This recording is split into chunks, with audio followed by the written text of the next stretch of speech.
So చూస్తా ఉన్నారు కదా, మిర్చి నారు వేసుకొని 12 రోజులు, సో మొక్క మొలిచొచ్చే 5 రోజులు. సో దీంట్లో వచ్చే ప్రధాన సమస్య మనకు పురుగు మరియు వేరుకులుడు, కాండం కుళ్ళుడు.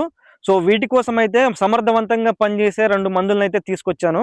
ఇవి 2 మనం కలుపుకొని స్ప్రేయింగ్ అనేది చేసుకోవచ్చు అనమాట. ముందుగా మనం చూసుకున్నట్లయితే కొరాజిన్, దీంట్లో వచ్చే టెక్నికల్ వచ్చేసి క్లోరోథాంత్రనిల్ ఫ్లోర్ 18.5% ఉంటుంది.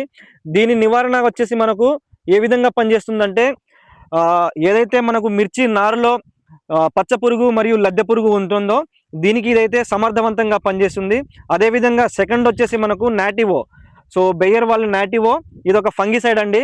ఇది వచ్చేసి మనకు నారులో వచ్చే వేరుకులుడు, అదేవిధంగా కాండం కుళ్ళుడు దీనికైతే పనిచేస్తుంది అనమాట. దీంట్లో వచ్చే టెక్నికల్ వచ్చేసి టెబికోనజల్ 50%, దాని తర్వాత ట్రైఫ్లోక్స్ట్రోబిన్ 25% వెయిటెడ్ గ్రామ్స్లో అయితే ఉంటుందన్నమాట.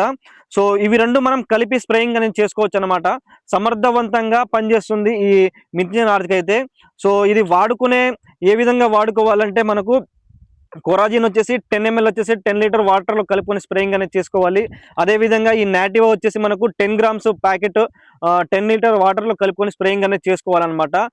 ఇవి 2 కలుపుకొని స్ప్రేయింగ్ చేసుకుంటే మనకు మంచి రిజల్ట్స్ అనేది వస్తాయన్నమాట. నారు పోసుకున్న కాడ నుంచి మనం ప్రధాన పొలంలో నాటే వరకు ఎలాంటి సమస్యలు ఉన్నా నేను మీకు వీడియోల రూపంలో అయితే తెలియజేస్తాను. సో ఇలాంటి మరిన్ని వీడియోస్ కోసం మన ఛానల్ని అయితే సబ్స్క్రైబ్ చేసుకోండి. ముందుగా నా పేరు సాయి కుమారు. సో ఈరోజు తేదీ వచ్చేసి 18వ తారీఖు 7వ నెల 2026. మీకు ఏమైనా డౌట్స్ ఉంటే నా నెంబరు డిస్క్రిప్షన్లో అయితే ఇస్తానన్నమాట.